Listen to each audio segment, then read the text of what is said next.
Hello, madlang sokle. Na-curious lang ako, paano nga ba mapanatiling crunchy ang lumpia? Ano nga bang technique nun? Sa mga nakakaalam, pa-share naman kasi 'di ba masarap kainin ng lumpia pag crunchy pa. Dahil usapang lumpia tayo, nabida sa handaan. Iko-collab natin siya. Wow, collab. Sa isa ding bida sa handaan, lalo na sa mga bagets. Yan ay ang walang iba kundi ang spaghetti para spaghetti pababa. Kaya ilabas nyo na ang tira-tira nyo spaghetti at huwag basta initin. Dahil ilulumpia natin yarn with cheese.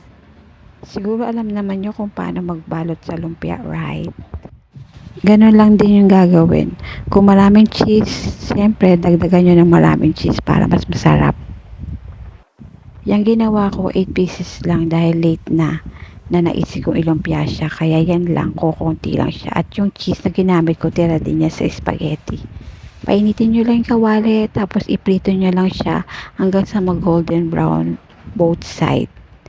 Tapos yun na. Okay na. So, pagpasensya nyo na pala kung boring ako sa voice over dahil ang hirap talaga mag voice over at nakakaubos ng salita.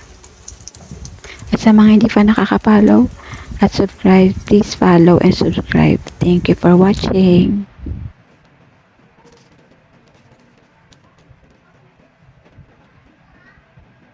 Yes.